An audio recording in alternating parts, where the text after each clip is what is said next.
help me understand, what is the impact kind of forward looking here if that theory holds true? And so far, it seems to be that's what's happening in this liquidity crisis and the dollar strengthening, et cetera.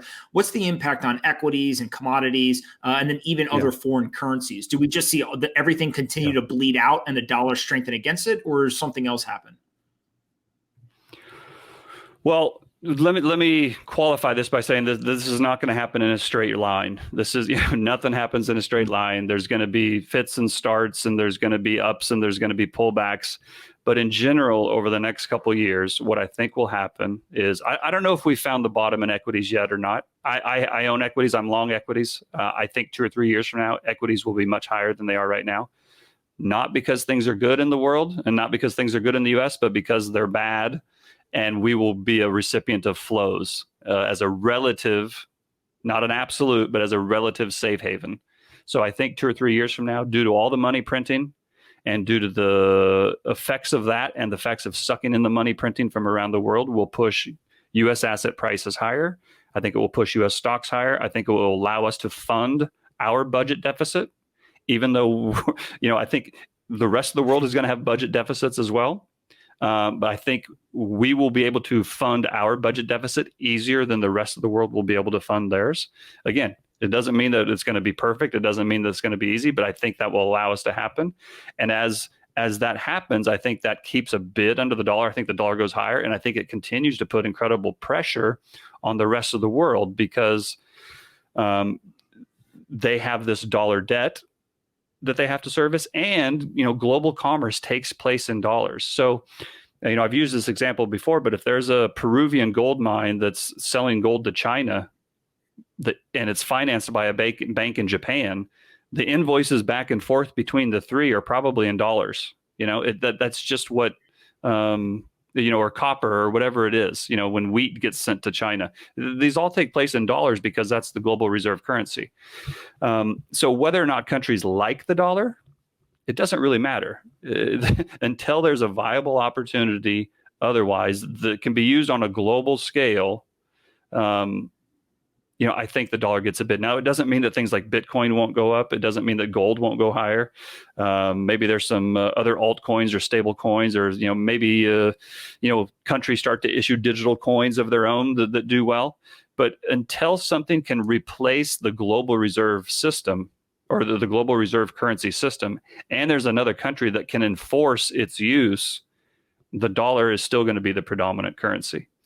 And so it becomes this big vicious circle, where as the dollar gets a bid and U.S. asset prices come up, I think we get those flows because we become more attractive. That flow of liquidity, that means that the rest of the world is being denied liquidity. So they continue to have pressure on them. But it could also be that we start to, because now we've got supply shortages, whether it's food or mines shut down and minerals and steel and other commodities aren't as in abundance, but the U.S. still needs them. Maybe there are some inflationary effects. And so, but that's not necessarily good for emerging markets either, because now maybe their input costs are going up, or they're, typically in emerging markets or less developed economies, food is more expensive, more or a bigger percent of their overall budget.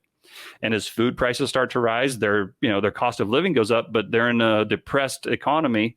So their revenues, so they're getting squeezed from both sides. And as they get squeezed, I think that liquidity gets squeezed out of those countries and it flows back to, and again, it creates this vicious cycle. And it ends really badly for everybody, including the United States. But I think before that happens, we get this big short squeeze in the dollar. And I was talking to somebody else and I said, anybody who's ever seen a short squeeze will never, or been involved in a short squeeze, will never forget it, because you just cannot believe how high the price of that thing goes.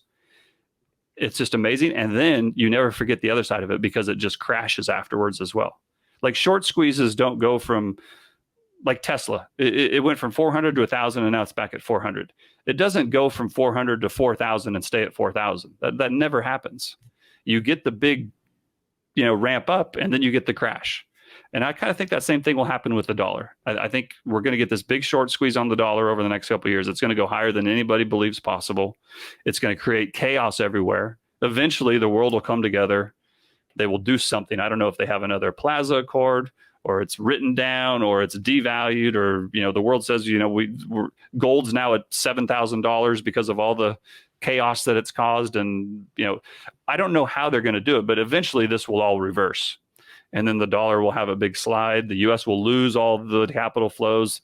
The rest of the world will start to receive the capital flows, and they will inflate while we deflate. So I kind of see it like a teeter-totter.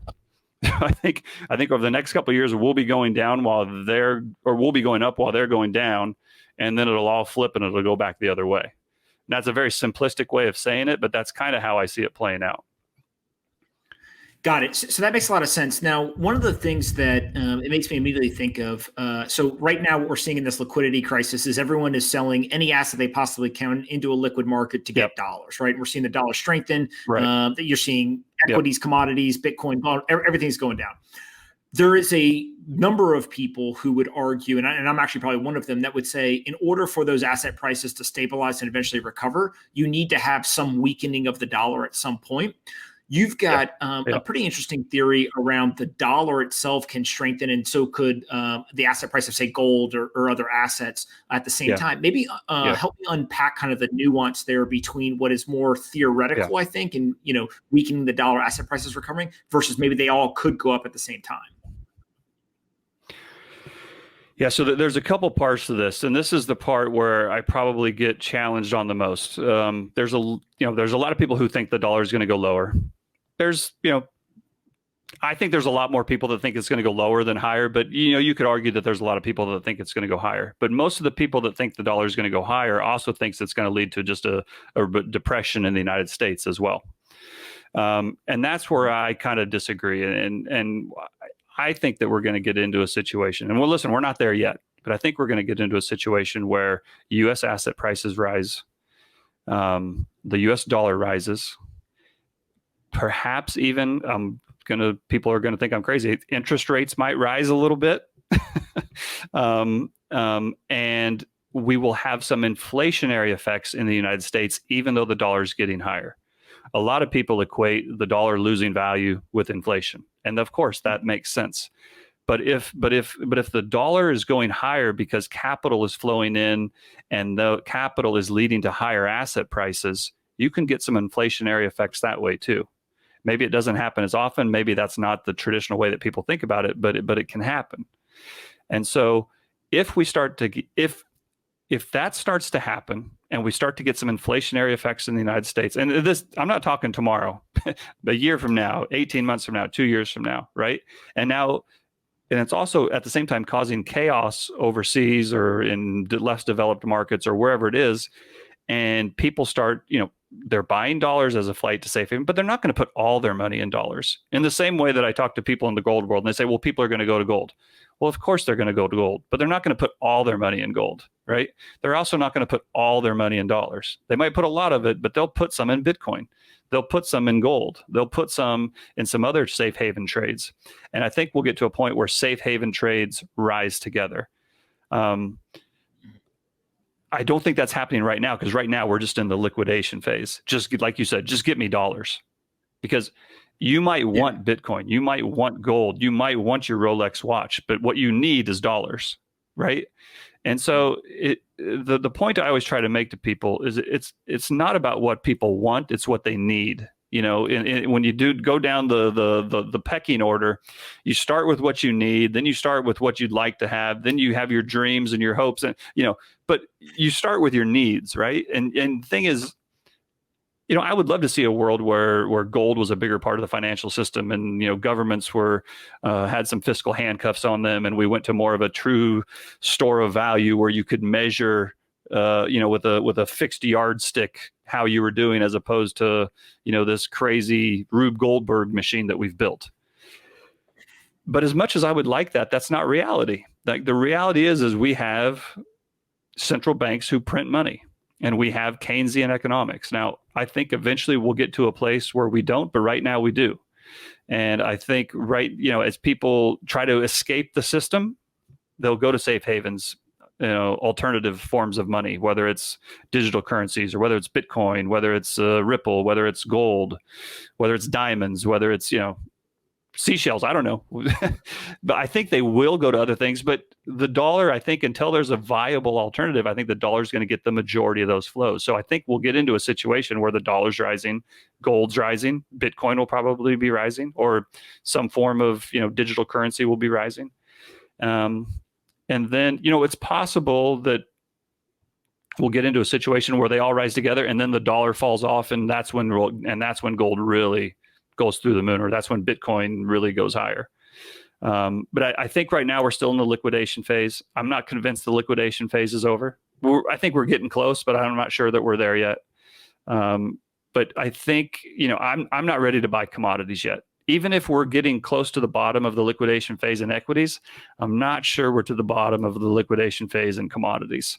And that includes gold. Again, I think everybody should own gold. I think everybody should have some Bitcoin. I'm just not convinced they're going to pay off yet.